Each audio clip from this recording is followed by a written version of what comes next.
As time continues on, we're becoming more and more involved with the technology we're creating. Computers went from being the size of classrooms to being able to fit in the palm of your hand. And this isn't to mention the vast improvements along the way.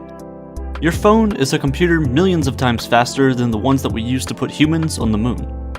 From reading about stories, to listening to them alongside the radio, to watching them live on television. Digital experiences are becoming more and more interactive as the years go on. We're being able to stimulate more and more senses, and it's getting harder to tell our own created illusions from reality. So what happens when we're able to simulate reality so well, and we create an environment that is indistinguishable from the real world?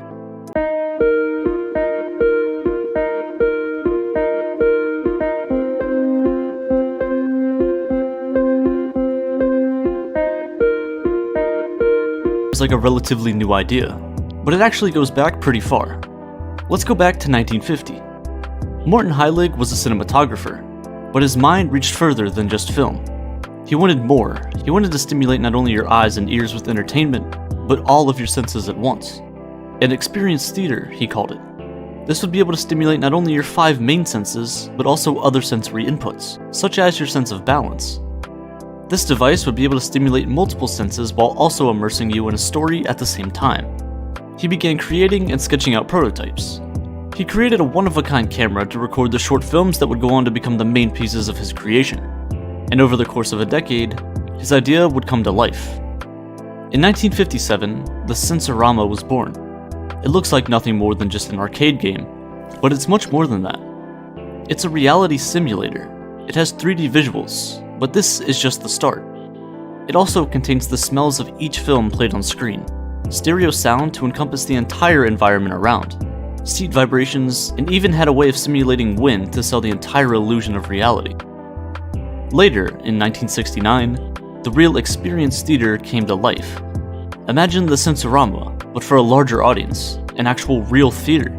Imagine going to a movie theater today, except you'd be getting 3D visuals, directional sound, aromas you can smell, wind, temperature variations, and even tilting seats. One of the films, called Motorcycle, gave users a one-of-a-kind experience. The seat would vibrate, the handlebars would shake, the engine would roar, wind would hit you in the face, alongside smells of rubber and different aromas.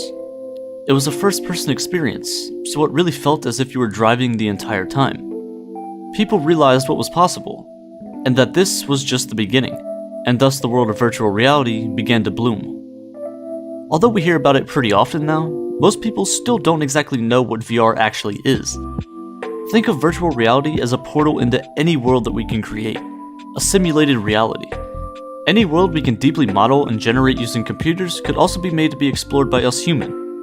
Virtual realities allow us to actually become part of the worlds we make, where we can touch and move things, where we can put ourselves in situations that we most likely otherwise wouldn't be in. Want to go to the peak of Mount Everest? You can. Want to go to space? No problem. Any idea, any location, any reality can be created and be fully immersed into. Now today, most virtual realities are accessed via headsets. There's Oculus, Google Cardboard, HTC Vive, and that's just to name a few. But how do these things work? Well, it's all thanks to human biology. And by that, I mean having 2 eyes. You see, the reason why we can perceive depth so well is all because of our 2 eyes. Although you can't really tell, each one of your eyes sees the world in different ways. This small difference makes all the difference. Your brain takes inputs from both of your eyes and merges them together, while also subconsciously blocking out some parts where they overlap. Virtual reality headsets mimic this blocking by giving each of your eyes a different view of the world. These headsets also have accelerometers and gyroscopes inside them, which is what is able to track your head movements as you enter virtual reality. And being able to experience something as interesting and immersive as this for as low as $15 is kind of unreal. This sounds great and all, but what's the point of it? For example, when training NASA astronauts or fighter pilots, chances are you're not going to want to train them using actual rockets and jets on the first go around. It's extremely risky, and there's a risk of not losing only a life, but tens of millions of dollars due to human error and inexperience. This is where VR comes in and saves the day. We can put these people into realistic situations without actually having to do it.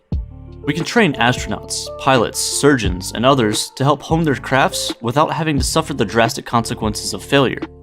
Medical students can use virtual reality to practice dangerous surgical procedures without actually putting anyone's life at risk. Mistakes aren't life-threatening, and learning becomes much easier and less stressful. Virtual reality can also be used to improve mental health as well. For people who suffer from different forms of anxiety, VR can provide cheap and simple solutions. For example, someone who struggles to speak in front of large audiences can use virtual reality environments to help train themselves for situations in the real world. They can start by talking to one person, and then progressively continue expanding until it becomes easy for them. VR allows us to do things that we just can't do in our reality. In one study, patients with a fear of heights were placed in a simulated VR environment and were then asked to jump from a cliff. Being able to go to these extremes is something that we haven't ever been able to do before. But VR opens up this new lane, and we can use it to solve previously unexplored problems. As VR technology continues to improve, these simulations will get closer and closer to mimicking reality as we know it. Imagine a world where you can learn about the universe by actually moving through it. The educational uses are almost limitless, and the potential upside is enormous. But how realistic is all of this? One of, if not the most important parts of virtual reality, is presence. When you're playing a video game, you know you're not actually in the game. There's a lack of realism, of involvement. You don't feel like you're actually there. Your brain is pretty good at being able to tell whether or not something is real, so being able to trick the brain into believing you're in a virtual environment and reacting to things as if you were in the real world is a necessity. Without this, VR is practically useless.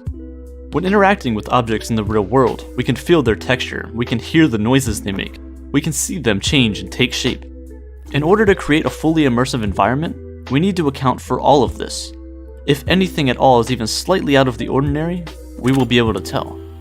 This is where haptic technology comes in, and this is the harder part of creating an absolute virtual reality. It's a layer on top of just having VR headsets. It's the technology that will allow you to feel things in the virtual world. You could have vests that you could wear that would simulate getting punched. You could have gloves that would allow you to hold and feel the objects in the simulation. Virtual reality is still a rather new idea, and is just now starting to be executed. Eventually, your brain will be tricked into believing that every smell, touch, or taste is actually real. Achieving true and ultimate presence is going to be extremely difficult, but it isn't impossible. Although the human brain is smart and extremely attentive to details, it's pretty easy to trick. The rubber hand illusion is a great example. In this experiment, a rubber hand is placed on a table. There's a barrier, and on the other side lies the subject's real, actual hand, where they can't visually see it. Both hands, real and fake, are then stimulated at the same time in the same way. After a few minutes of this going on, the brain begins to believe that the rubber hand in sight has actually replaced their real, functioning hand. The brain adapts to the situation, and is blinded by the sense of sight. This isn't fake either. This conversion happens in mere minutes, in the real world. This happens because the mechanisms in your brain that handle the inputs of visual and sensual information override the part of your brain that knows that the rubber hand isn't real. The brain is forcing you to accept a reality that isn't real.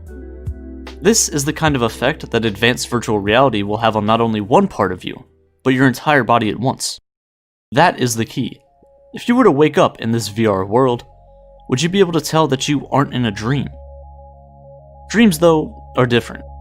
We've all had dreams that looked and felt real, and only once we wake up do we realize that, sometimes, to our disappointment, that we were dreaming the entire time. In your dreams, you can fly, you can play any instrument you want, you can meet people who have died hundreds of years ago, but your brain still somehow believes that whatever you're seeing is real. The best and most realistic virtual worlds will most likely be ones that can mimic how our brains function while we're dreaming. Dreaming is one of the things that makes humans so incredible. Our brains can create such deep and realistic stories from our memory. These dream stories have spawned some of the greatest forms of entertainment and are even accountable for some of the biggest theories that explain our universe. For all we know, our dreams could be limitless. The number of scenarios and realities that we could create and live in is pretty much the same. This would be a world where we aren't limited by our physical bodies. Some would say they're creating their own destiny. Others would say it's escaping from reality. Assuming we manage to continue to advance VR technology year after year at an exponential rate, there seems that there's inevitably going to be a day in the distant future where our virtual worlds seem just as complex as our day-to-day reality. Realities that, once we enter, are better and more enjoyable than the real world. Places that used to be an escape from reality have finally become permanent settlements of sorts. Maybe one day we will have so many different realities that it's normal for everyone to have some sort of life in these worlds. We would work, play, and have different lives in these worlds. It may eventually even become weird to stay in the real world. Neuralink recently came out with some pretty big advances in digitizing humanity. They're designing electrodes to not only read neurons from your brain, but to also send and create signals. These electrodes are tiny, about the same size as a neuron. You wouldn't physically be able to tell they were even there, but you would have a form of mind control, except it's over your own thoughts and reality. Recently, they tested these electrode implants on a monkey and found that it was actually able to control a computer with its brain. With enough of these electrodes, you can imagine yourself flying or being on Mars or orbiting Jupiter, while your digital self in a virtual world is literally being controlled by your mind. The metaverse, its simulations, all realities, each having hundreds of thousands or even millions of people, all existing at once. The universe, for all that we know, could just be part of a nested group of other realities, and what we see as virtual reality is just us continuing down the funnel.